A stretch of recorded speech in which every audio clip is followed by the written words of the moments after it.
Assalamualaikum warahmatullahi wabarakatuh.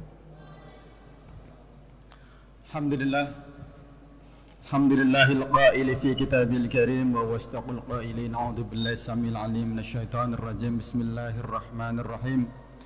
Syahrul Ramadan alladzi unzila fihi al-Qur'an hudan lin-nasi wa bayyinatin minal huda wal furqan.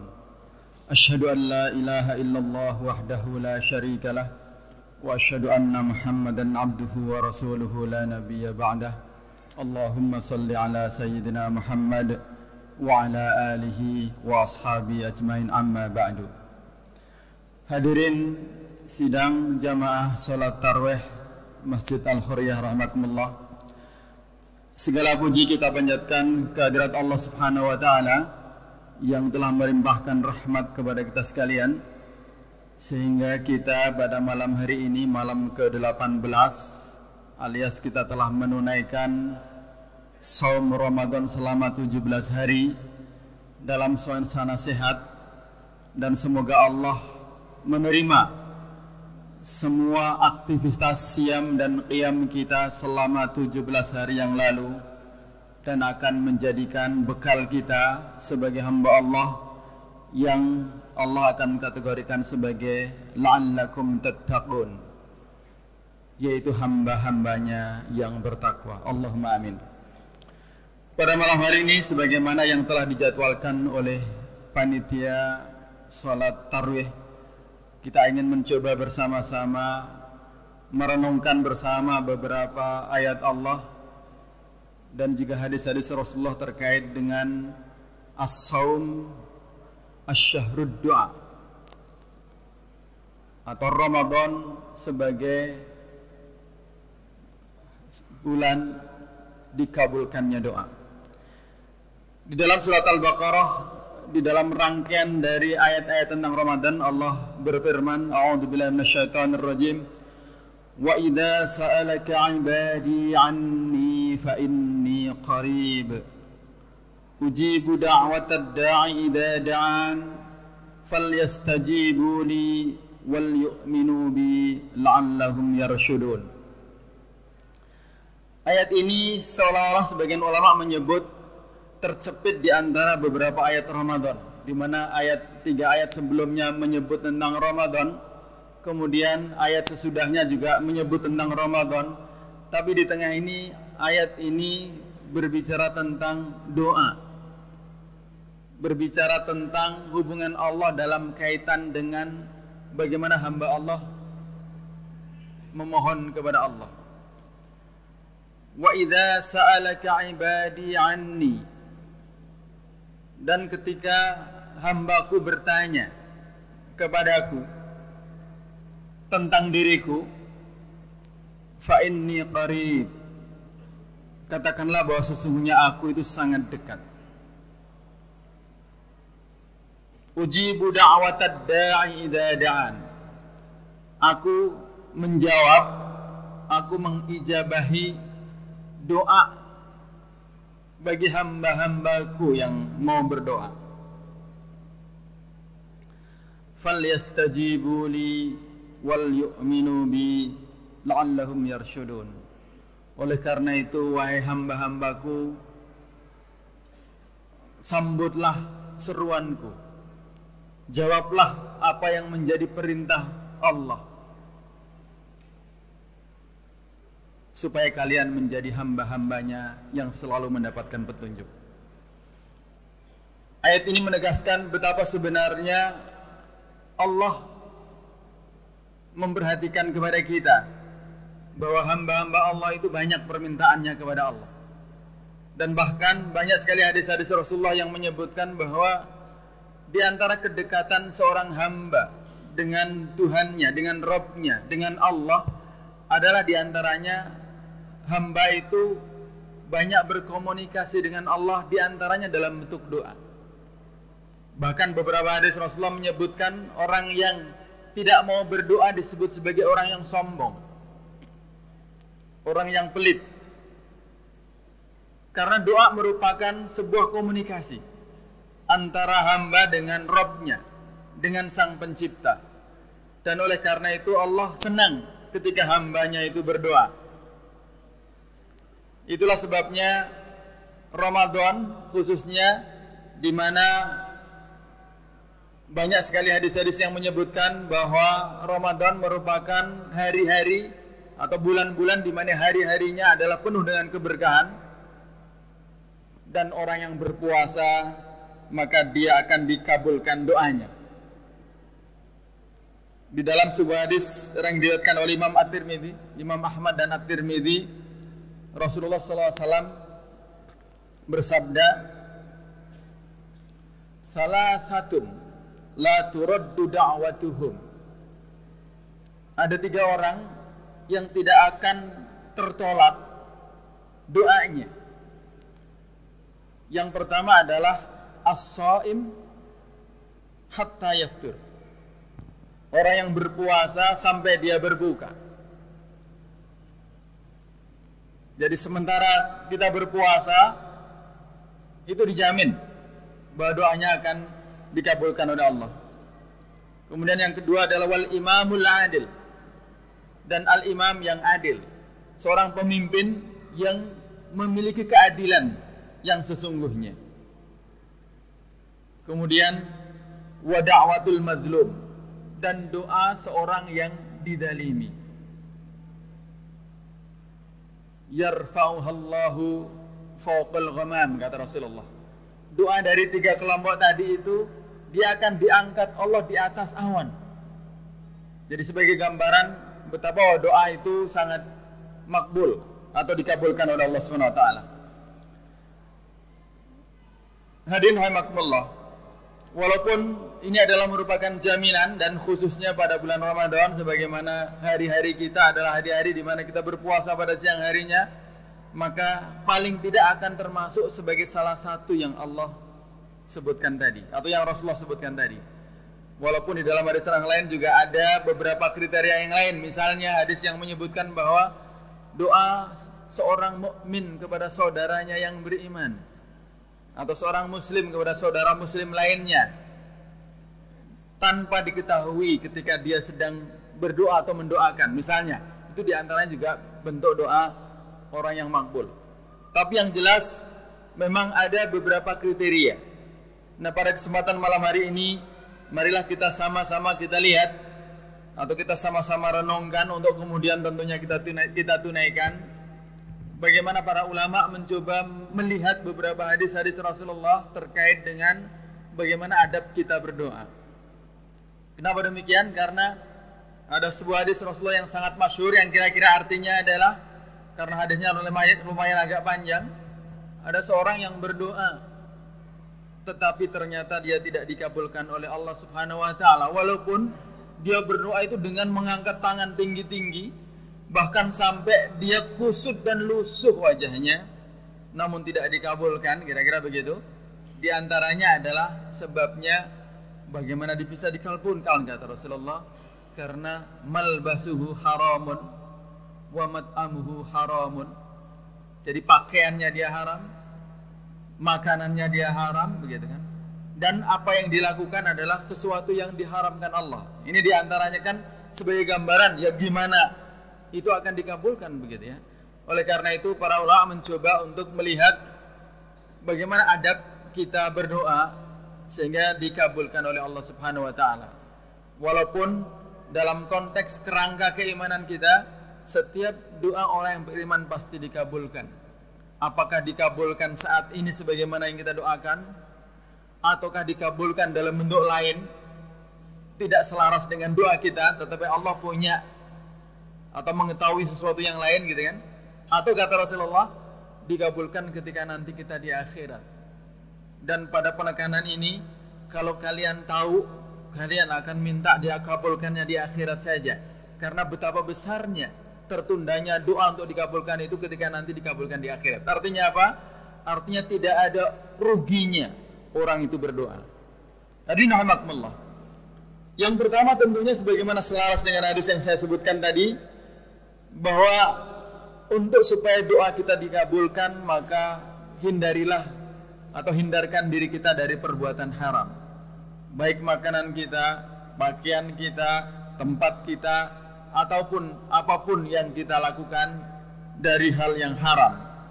itu jelas ya di dalam hadis Rasulullah yang tadi disebutkan bahwa dia akan menjadikan terhalangnya doa. Kemudian yang kedua, tentunya akan sangat baik kalau sekiranya doa itu dilakukan dengan baik, dengan menghadap kiblat dan dengan perasaan yang khusyuk. Di antaranya sebagian ulama menyebut di antaranya dengan menengadahkan tangan sebagai salah satu bentuk bagaimana seorang hamba itu memohon dan merendahkan diri ke hadapan Allah Subhanahu wa taala. Dikatakan Rasulullah bersabda dari Salman Al-Farisi, sesungguhnya Allah Maha hidup lagi Maha pemurah. Dia malu ketika ada seorang yang mengangkat kedua tangannya berdoa kepadanya dan dia tidak menerima doanya, atau malu seorang hamba menurunkan tangannya ketika berdoa itu belum dikabulkannya. Subhanallah. Ini menggambarkan betapa Allah itu memiliki jiwa pengasih. Sampai Rasulullah menyebutkan malu Allah itu enggak memberi, ada seorang hamba yang meminta. Kira-kira begitu ya. Kemudian yang berikutnya adalah kita diperintahkan untuk berdoa dengan suara yang lembut, tidak teriak-teriak dengan keras gitu kan, atau ya nyaris tidak terdengar gitu ya. Yang baik adalah suara yang pertengahan.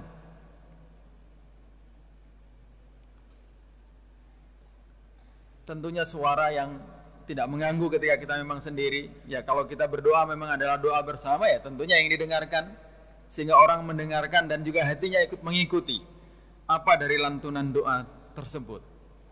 Rasulullah bersabda, wahai manusia, sesungguhnya zat yang kalian tempat berdoa itu, maksudnya adalah Allah, dia tidak tuli dan juga dia tidak gaib dari apa yang kalian doakan itu. Artinya tidak mengerti maksudnya.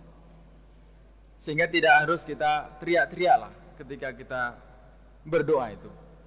Kemudian yang berikutnya adalah kita merendahkan diri kepada Allah Subhanahu wa taala dan penuh dengan kekhusyuan dan menyadari betul bahwa doa kita itu akan dikabulkan oleh Allah Subhanahu wa taala. Merendahkan diri diantaranya banyak juga disebut di dalam Al-Quran ketika bagaimana seorang hamba itu diuji oleh Allah Ta'ala. Maka Allah itu diantaranya, kenapa manusia diuji itu? Diantaranya adalah la'allahum yatadarra'un, supaya manusia itu akhirnya tadarru' kepada Allah, merendahkan diri kepada Allah. Kadang-kadang manusia sombong, sehingga kalau tidak diuji apakah itu dengan musibah, dengan sakit, atau dengan sebuah kegagalan, mungkin akan semakin sombong. Ujian itu akan menyebabkan tadarru', la'allahum yatadarra'un, supaya manusia itu kemudian tadarru' kepada Allah, tunduk kepada Allah, menyadari bahwa dirinya adalah lemah. Dan oleh karena itu maka dalam kaitan dengan doa juga demikian, maka doa yang baik ya, yang adab doa yang baik diantaranya adalah bagaimana kita merasakan rendah di hadapan Allah Subhanahu wa taala.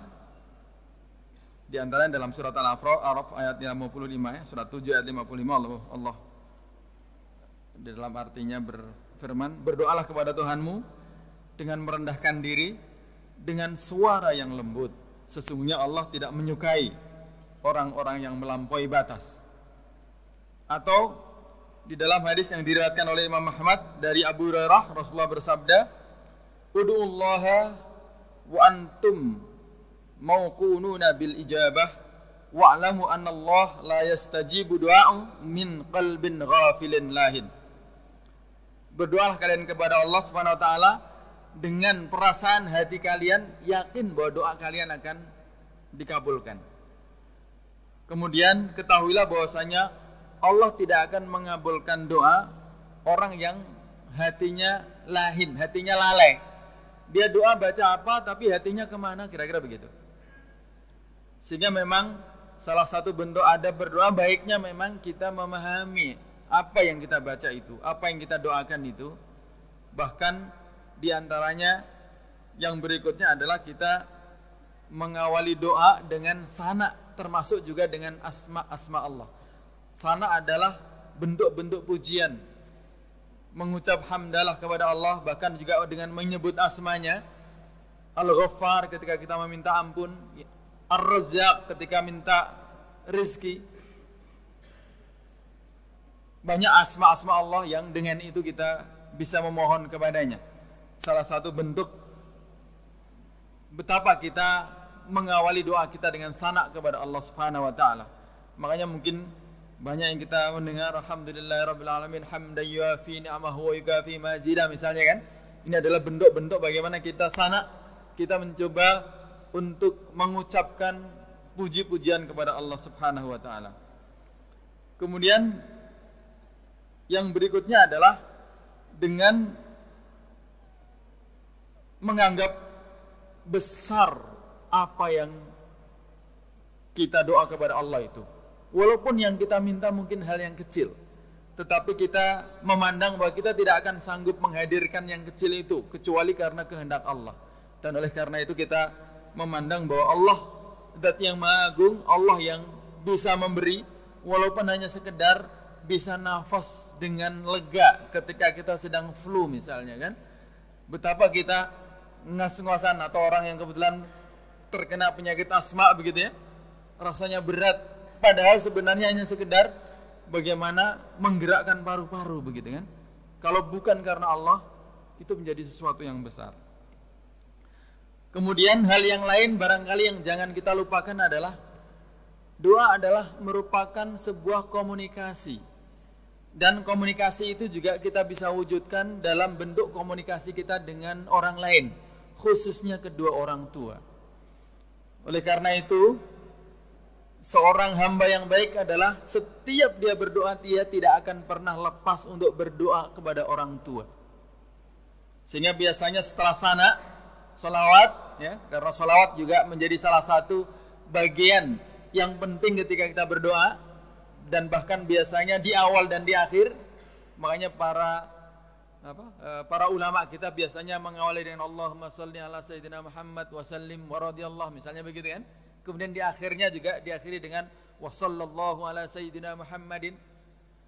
Nah, di tengah itu sisipkanlah doa kepada orang tua. Allahumma ighfirli wa liwalidayya warhamhuma kama rabbayani shaghira. Karena ini adalah merupakan bentuk bakti kita kepada Allah. Bakti kita kepada orang tua yang di dalam banyak ayat Al-Quran itu disandingkan dengan kebaktian kita kepada Allah Subhanahu wa taala. Sehingga kalau bisa tidak pernah kita terlewat ketika kita berdoa itu, selalu kita juga atau mengawali selain sana salawat juga kita langsung berdoa kepada Allah. Dan alangkah baiknya juga di dalam lantunan doa kita itu kita sisipkan doa kepada saudara-saudara kita yang beriman, orang-orang yang beriman, bahkan orang-orang yang muslim, orang-orang yang Islam. Setiap doa kita sisipkan doa kita kepada saudara-saudara kita. Hadirin rahimakumullah, ini adalah beberapa poin yang barangkali menjadi kaidah penting kita di dalam berdoa kepada Allah Subhanahu wa taala. Karena ibaratnya doa itu kan enggak bayar. Gitu kan? Doa itu kan enggak bayar, tinggal kita berucap kan begitu kan?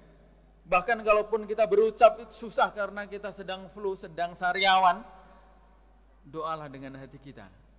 Mungkin dengan doa dengan hati kita itu ternyata memiliki sebuah dampak yang sangat besar, baik kepada diri kita maupun kepada saudara kita. Apalagi sebagaimana yang Rasulullah juga sebutkan di banyak hadis, bahwa doa seorang muslim kepada saudaranya tanpa dia ketahui, maka dia adalah sangat makbul dan diijabahi oleh Allah Subhanahu wa taala.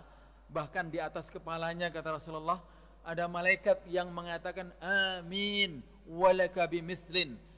Kabulkanlah doa seorang ini Allah, dan bagi engkau wahai orang yang berdoa mendapatkan hal yang serupa. Subhanallah.